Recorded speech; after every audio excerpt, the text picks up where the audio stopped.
हाँ स्टूडेंट्स, आज अपन पढ़ रहे हैं लाइसोसोम के प्रकार के बारे में। जो हमारी क्लास 11 का टॉपिक है कोशिकाएं, उसमें हम लाइसोसोम पढ़ रहे थे। लाइसोसोम का परिचय और लाइसोसोम के जो संरचना थी उससे पिछले वाले वीडियो में हमने पढ़ी है। इस वीडियो में हम पढ़ रहे हैं लाइसोसोम के प्रकार अर्थात टाइप्स ऑफ लाइसोसोम। तो ये जो हमारा लाइसोसोम होता है जिसके अंदर पाचक एंजाइम भरे होते हैं, हाइड्रोलिसिस प्रकार के एंजाइम भरे होते हैं। तो उसमें क्या होता है कि ये कोशिका के अंदर रहकर बहुत सारे रूप दिखाता है। तो जो लाइसोसोम होता है वो एक बहुरूपता दर्शाने वाला कोशिकांग है, जिसको हम कहते हैं पॉलीमॉर्फिक। अब ये बहुत सारे रूप दिखाता है और अपने कार्य के आधार पर इसको देखो 4 भागों में बांटा गया। इस कारण इसको हम 4 प्रकार में बांटेंगे। ये 4 प्रकार के होते हैं।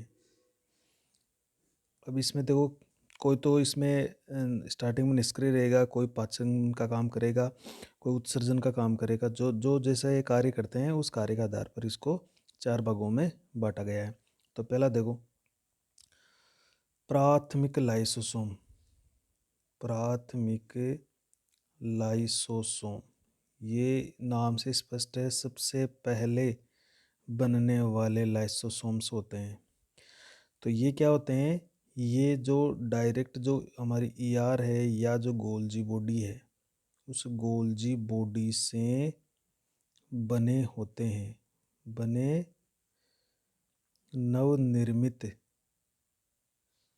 लाइसोसोम होते हैं। ये देखो, तो या तो ये जो गोल्जी बॉडी होती है उससे बनते हैं, या मुख्य रूप से गोल्जी बॉडी से या ईआर से ये बने हुए होते हैं। ये देखो, अभी इनमें कोई भी पाचक एंजाइम नहीं है। तो ये क्या होते हैं, ये जो प्राथमिक लाइसोसोम होते हैं ये अक्रिय होते हैं, अभी क्रिया करने के लायक ये नहीं है। अब इनमें धीरे धीरे क्या होता है, धीरे धीरे जो खुरदरी अंतःप्रदेवी जालिका है, खुरदरी अंतःप्रदेवी जालिका जिसको हम RER भी कहते हैं। तो खुरदरी इसलिए है क्योंकि इस पर राइबोसोम है, तो ये प्रोटीन बनाएगी और प्रोटीनों से विभिन्न तरह के एंजाइम बनेंगे। तो धीरे धीरे खुरदरी अंतःप्रदेवी जालिका से बनाए गए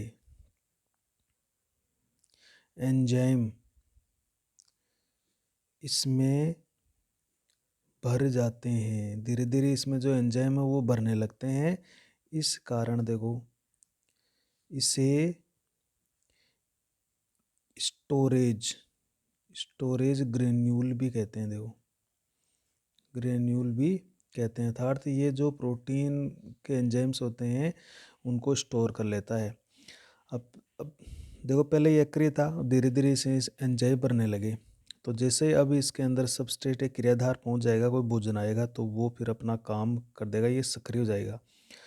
तो प्राथमिक लाइसोसोम्स क्या होते हैं कि चाहे वो, जैसे मान लीजिए हमारा गोल्जिकाय है, उस गोल्जिकाय से ये बन गए हैं। अब धीरे धीरे क्या करती है, ER जो है इसके अंदर प्रोटीन बनाती है और इसमें ये एंजाइम आकर भरने लगते हैं। तो ये अभी प्राथमिक लाइसोसोम है। इसके बाद में क्या होता है, द्वितीयक लाइसोसोम बनते हैं। द्वितीयक लाइसोसोम वो कैसे बनते हैं, देखो, द्वितीय लाइसोसोम क्या होते हैं कि हमारी जो कोशिका झिल्ली होती है वो भोजन का अंतर्ग्रहण करती है। अब या तो वो जो तरल का अंतर्ग्रहण करेगी या ठोस का करेगी। तो कोशिका झिल्ली के अंतर्ग्रहण से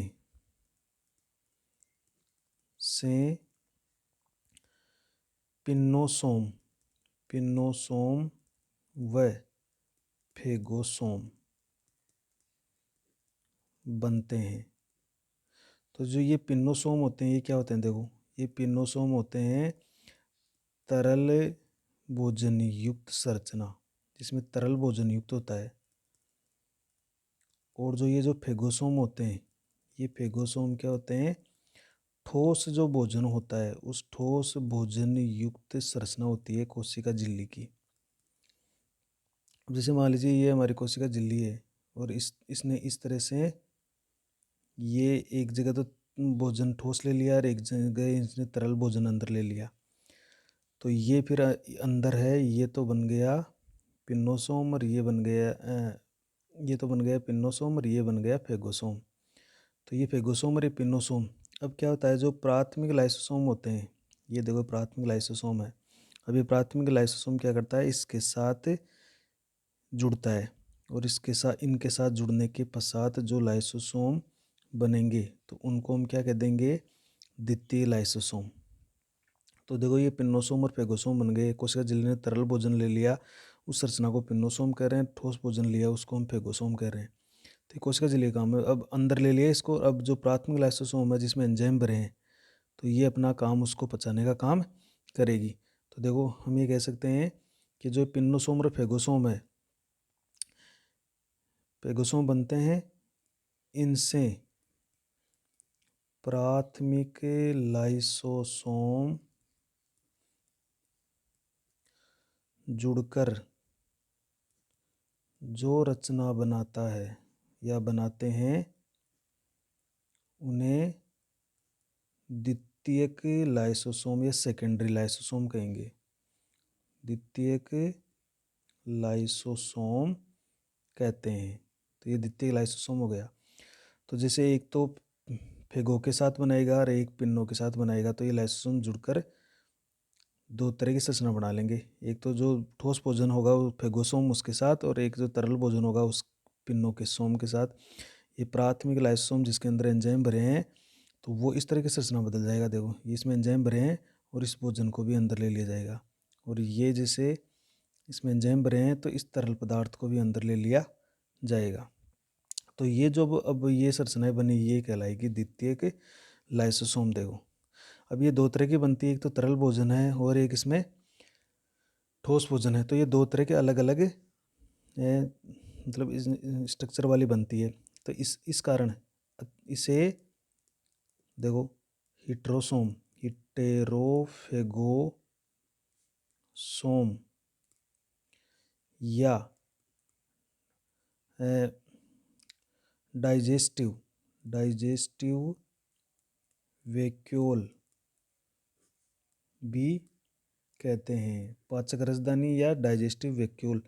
हिट्रोफेगोसोम, तो देखो हिट्रो यानी इसमें दो तरह के बन गए, यानी एक तो बन गया पिन्नो और एक हमारा बन गया फेगो। तो इस कारण से इसको क्या कह रहे हैं, हिट्रोफेगोसोम भी कह रहे हैं। दो तरह के ये सोम्स इसमें बॉडी बन रही है, स्ट्रक्चर बन रही है। क्योंकि अब ये पाचन का काम करेगा, तो इस कारण ये एक रिक्तिका की तरह है, तो इसको पाचक रिक्तिका भी कहते हैं या खाद्य रिक्तिका इसको हम कह सकते हैं। तो ये पचाने का काम करेगा, इस भोजन को पचा देगा। देखो अब नेक्स्ट देखो क्या होने वाला है, ये जब इस भोजन को पचा देगा, तरल को और ठोस को पचा देगा, तो पचे हुए भोजन को तो छोड़ देगा कोशिका में, और बाकी जो अपशिष्ट पदार्थ बचेगा उसको बाहर निकालने का काम करेगा। तो नेक्स्ट जो होगा वो होगा तृतीय लाइसोसोम। तो ये द्वितीय लाइसोसोम था। अब देखो तो तीसरा इसका प्रकार पढ़ते हैं, तृतीय लाइसोसोम।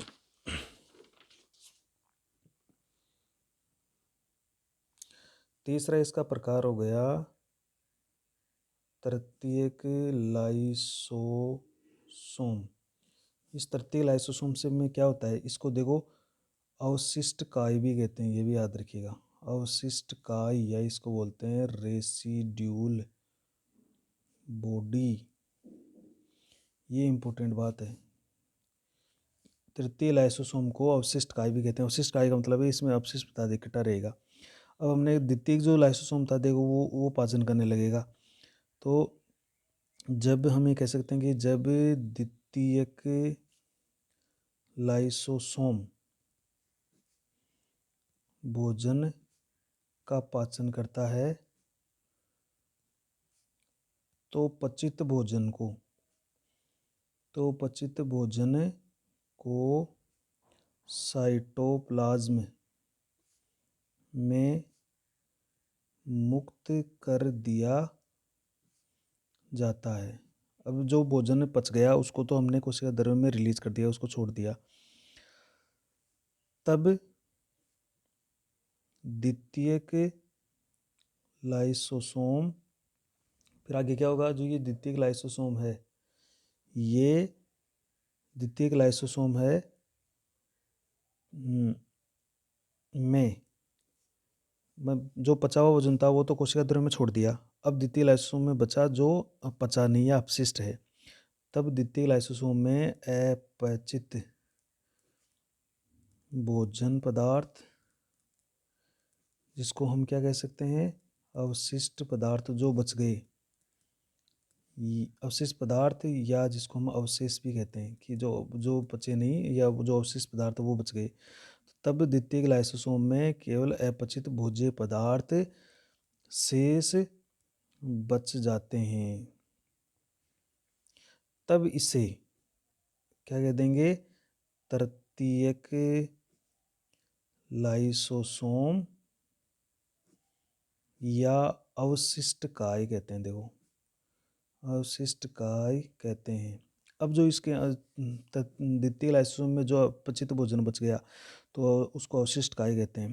तो कभी कभार प्रश्न आता है, अपचित भोजन युक्त संरचना या लाइसोसोम को क्या कहते हैं, तो तृतीय लाइसोसोम या अवशिष्ट काय कहते हैं। देखो यह इन अवशिष्ट पदार्थों को सेल से एक्सोसाइटोसिस के द्वारा, एक्सोसाइटोसिस का मतलब होता है त्यागना, कोशिका से बाहर त्यागना, तो सेल से एक्सोसाइटोसिस द्वारा इन अवशिष्ट पदार्थों को सेल से एक्सोसाइटोसिस द्वारा बाहर निकाल दिया जाता है, बाहर निकाल दिया जाता है। अब हमने इनको बाहर निकाल दिया तो देखो, जो जैसे द्वितीय के ये फेगोसोम थे, ये पिन्नोसोम थे, इन्होंने प्राथमिक लाइसोसोम्स के साथ मिलकर है वो द्वितीय लाइसोसोम बना लिए।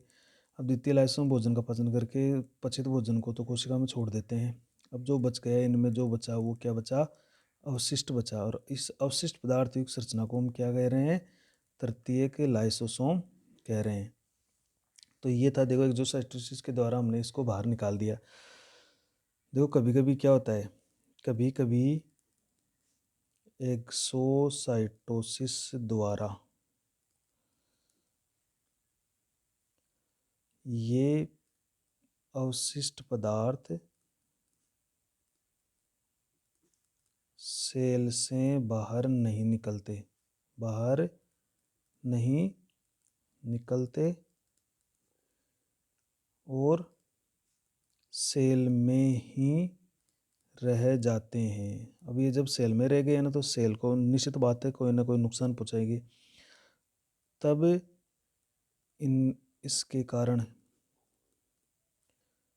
अनेक रोग उत्पन्न होते हैं, अनेक रोग उत्पन्न हो जाते हैं। जैसे एक तो है जैसे हिपेटाइटिस, जो हिपेटाइटिस के अंदर लाइसोसोम होते हैं वहाँ पर ऐसा होता है तो हिपेटाइटिस का रोग हो सकता है। एक जैसे पोलिनेफ्राइटिस, ये अपने नेफ्रॉन होते हैं ना किडनी में, तो उनमें से ये होता है कि पोलिनेफ्राइटिस और हिपेटाइटिस। एक्सोसाइटोसिस अगर नहीं हो तो ये अवशिष्ट जो पदार्थ होते हैं ये सेल कोशिका में खुद में रह जाते हैं और सेल से बाहर नहीं निकल रहे हैं, तो वहाँ पर रोग पैदा होने लगते हैं, जैसे हेपेटाइटिस से पोलिनेफ्राइटिस। तो ये क्या होते हैं, ये अवशिष्ट काय होते हैं और बाहर नहीं निकलेंगे तो ये कोशिका को नुकसान पहुंचाएंगे। अब नेक्स्ट देखो, एक चीज़ और है, कभी कभार देखो न्यूरॉन में, न्यूरॉन का मतलब है हमारी सबसे लंबी कोशिका तंत्रिका कोशिका। जो न्यूरॉन है तंत्रिका कोशिका में एक विशेष प्रकार के कुछ अणु मिलते हैं जिनको बोलते हैं लाइपोफ्यूसिन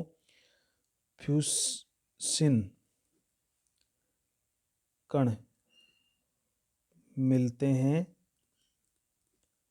जो अवशिष्ट काय या क्या होते हैं, तृतीयक लाइसोसोम ही होते हैं, ये होते हैं। देखो, तो जो न्यूरॉन होती है उनके अंदर लिपोफ्यूसिन कण पाए जाते हैं जो कि अवशिष्ट काय या लाइसोसोम ही होते हैं। नेक्स्ट देखो चौथा प्रकार, ये था तृतीय प्रकार। अब चौथा प्रकार देख लेते हैं। देखो, जो कि स्पेशल लाइसोसोम्स होते हैं जिनको अपन कहते हैं स्वभक्षी रसधानियाँ। ये देखो, ये भी एक लाइसोसोम ही होते हैं। स्वभक्षी का मतलब हो गया ऑटोफेजिक, ऑटोफेजिक वैक्यूल। ये ऑटोफेजी मतलब खुद की ही कोशिकाओं या कोशिकांग का भक्षण करती है।